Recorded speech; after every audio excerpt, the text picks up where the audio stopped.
नमस्कार दोस्तों, आज का हमारा टॉपिक है कि इंसान दुनिया में कहां से आया और इंसानों का विकास कैसे हुआ। यह एक ऐसा सवाल है जो न केवल वैज्ञानिकों के लिए बल्कि सभी इंसानों के लिए भी बहुत इंपॉर्टेंट टॉपिक है। तो गाइस चलिए बिना टाइम वेस्ट की वीडियो को स्टार्ट करते हैं और इन सब चीज़ों का पता लगाते हैं। इससे पहले हम बात करते हैं मानवों की उत्पत्ति के बारे में।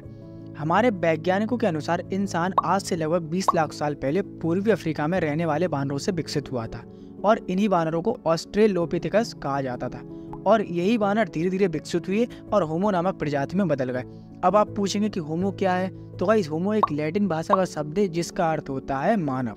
और आपको बता दें कि इस होमो प्रजाति में और कई प्रजातियां भी आती थी जिनके नाम थे होमो इरेक्टस, निएंडरथलेंसिस, होमो सेपियंस और ऑस्ट्रेलोपिथेकस दुनिया की पहली ऐसी प्रजाति थी जो पूर्वी अफ्रीका के वानरों से विकसित हुई थी। चलिए अब बात करते हैं कि मानव ने आखिर चलना और उपकरण बनाना आदि कैसे सीखा।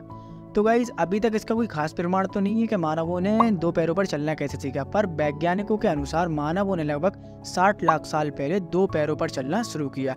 और शुरुआती मानवों ने शायद झुककर या डगमगाते हुए चला। समय के साथ साथ मानवों ने अधिक कुशलता से चलना सीख लिया। अब उनके लिए दूर का सफर तेज और आसान हो गया। अब जैसे जैसे समय बढ़ता गया, समय के अनुसार मानव की बुद्धि भी तेज होती गई, जिससे वह जानवरों की तुलना में अधिक बुद्धिमान हो गया।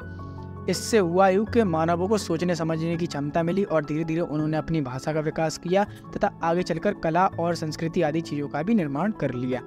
और फिर आगे चलकर मनुष्यों ने अपने जीवन यापन के लिए पत्थर, लकड़ी और हड्डियों के उपकरण बनाना भी शुरू किए और इन्हीं हथियारों की मदद से वह शिकार किया करते थे और भोजन को इकट्ठा किया करते थे।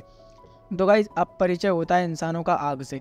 आग ने मनुष्य का जीवन पूरी तरह बदल दिया, क्योंकि अब वो आराम से भोजन पका सकते थे और शिकारियों से अपने आप को बचा भी सकते थे और सर्दियों में अपने आप को सेक भी सकते थे।